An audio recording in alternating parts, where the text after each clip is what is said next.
WIBTA if I rejected my son's Christmas gift from my mill. My mill has never been very fond of me. My husband has an ex-wife and child from this marriage. But the mother has moved away and taken the child. Both have no contact with my husband's family. Despite an ugly custody battle, it was clear that none of his family wanted me around and saw me as the other women. Homewrecker. Despite the fact that my husband and his ex had been separated for 2 years and were about to start divorce proceedings, my husband and I had a hard time conceiving, and, after years of trying, a cancer diagnosis on my end, multiple surgeries and a lengthy IVF journey, we were finally blessed with our beautiful baby Beau. He is my mill's 20th grandchild, and I appreciate that the novelty of babies wears off over time. But it was obvious he would be her least favorite grandchild, simply because I am the mother. She refused to come to my baby shower. When visiting after birth, she would tell me that she would hold the baby so I could clean. Never brought anything with her on visits for me or the baby, and when I walked into a room at other functions, she would stretch out her arms for him and demand a cuddle without even saying hello to me first. My son was born a day before Mill's birthday, and for his first birthday, I was planning on doing a small family event for him.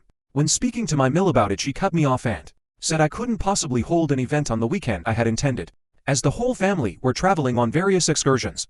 My husband and I had plans for the weekends either side of the birthday weekend, and ended up deciding to just cancel hosting an event, as no one would be there anyway. Mill did ask me what she should buy my son for his birthday, so told her and just left it at that.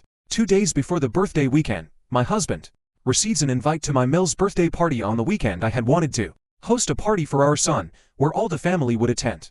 Their trips were cancelled due to bad weather, so Mill decided to throw herself a party, seeing as now everyone was available. As you can imagine, we were quite upset by this.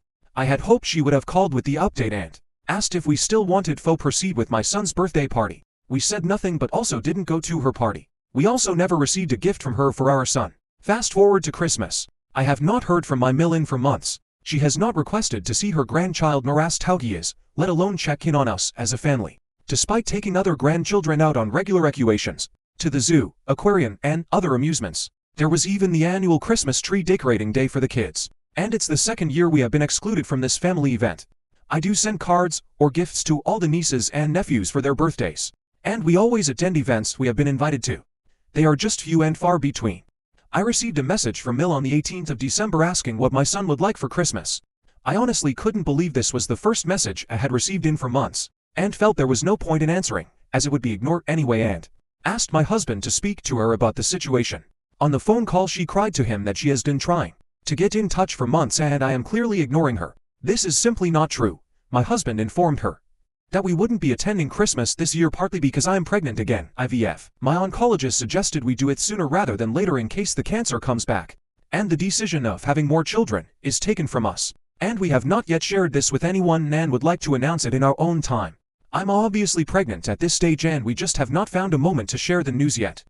We are also quite hurt that we have been excluded from every other event this year, and it seems a bit disingenuous to spend Christmas with people who clearly don't want to be around us for the rest of the year. My husband and I intend to have a small Christmas at home but feel saddened by the whole situation. Would I be an asshole for not accepting the gift my mill may or may not give and just buying it for my son myself?